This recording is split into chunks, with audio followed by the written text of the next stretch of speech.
안녕하세요. 오늘은 스티븐 코비 박사의 세븐 헤빗이 왜 지금도 효과가 있는지 현대 과학적 근거의 관점에서 말씀드리겠습니다.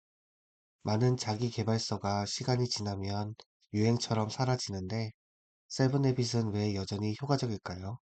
그 답을 함께 찾아가겠습니다. 먼저 우리가 지금 마주한 현실을 보겠습니다. 열심히 사는데도 앞으로 가는 느낌이 약한 날이 있습니다. 해야 할 일은 계속 늘어나고 정보는 넘치고 도구는 계속 바뀝니다. 그런데 우리는 더 지치고 더 산만해지는 느낌입니다.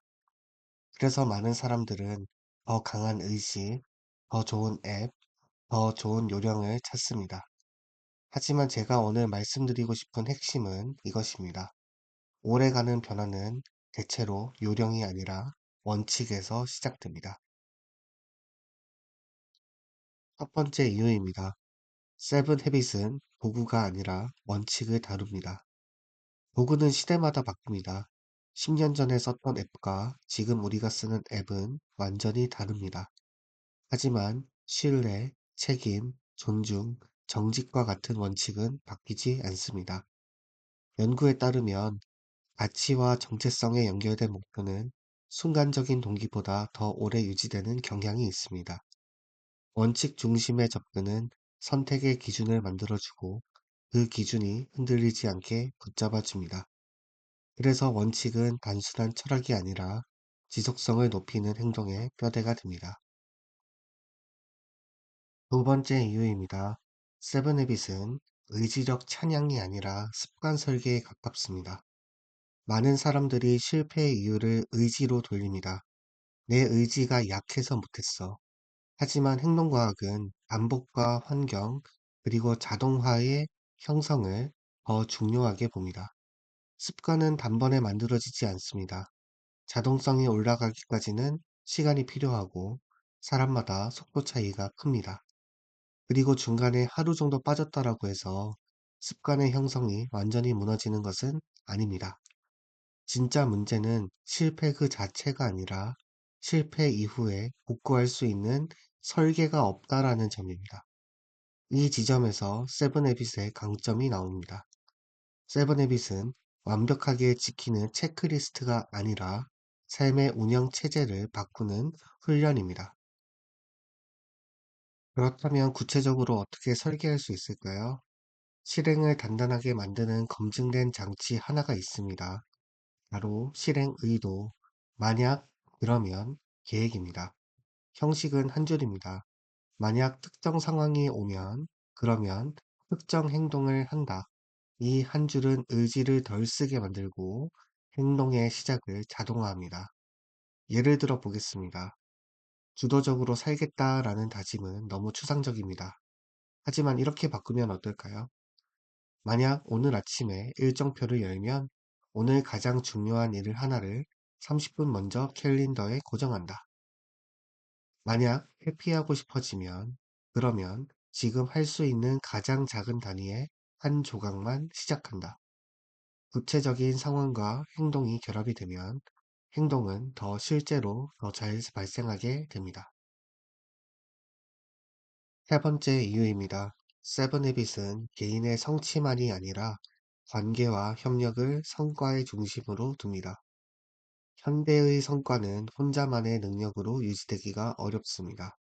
가족, 팀, 고객, 동료와의 상호작용이 성과를 증폭시키기도 하고 무너뜨리기도 합니다. 코비가 습관 4에서 6가지를 공적 승리로 묶은 이유가 여기에 있습니다. 그리고 관계가 중요한 이유는 감정적인 문장 때문만이 아닙니다. 관계의 질은 스트레스 회복, 에너지 유지, 행동의 지속성에 영향을 줍니다. 사회적인 연결이 강할수록 건강과 생존에 유리하다라는 연구도 꾸준하게 보고되어 왔습니다. 그래서 세븐헤빗은 개인의 효율만을 올리는 방법이 아니라 삶 전체의 지속 가능성을 올리는 구조입니다. 자, 이제 오늘 바로 할 수 있는 5분 실험을 드리겠습니다. 세븐헤빗을 읽고 감탄하는 대신 한 문장부터 바꾸는 실험입니다. 첫 번째 단계, 내가 자주 반응하는 문장을 하나 고릅니다. 시간이 없어서 못했다. 상황이 안 좋아서 못했다. 상대가 그래서 못했다. 이 문장들은 사실이기도 하지만 동시에 행동의 핸들을 놓는 언어이기도 합니다. 두 번째 단계, 이 문장을 주도성 언어로 바꿉니다. 지금 통제 가능한 범위에서 5분짜리로 줄여서 하겠다. 이 한 문장은 행동의 시작점을 다시 내 손으로 가져옵니다. 세 번째 단계, 실행 의도를 한 줄로 씁니다. 만약 어떤 상황이라면, 그러면 어떤 행동을 구체적으로 하겠다. 구체적인 예시를 보겠습니다. 만약 내가 무의식적으로 스마트폰을 들면, 그러면 타이머 5분을 켜고 매일의 가장 중요한 일을 한 줄 적는 것을 해볼 수가 있습니다. 만약 저녁에 지치기 시작한다면, 그러면 책상에 앉는 대신 5분만 정리하고 종료한다. 만약 미루고 싶어지면, 그러면 지금 할 수 있는 가장 작은 한 조각만 한다. 이 실험은 작지만 방향은 큽니다. 의지로 버티는 삶이 아니라 설계로 굴러가는 삶으로 가는 첫 번째 걸음입니다. 정리하겠습니다. 세븐헤빗은 유행하는 생산성 기술이 아닙니다. 사람의 행동과 관계를 움직이는 기본 메커니즘을 건드립니다.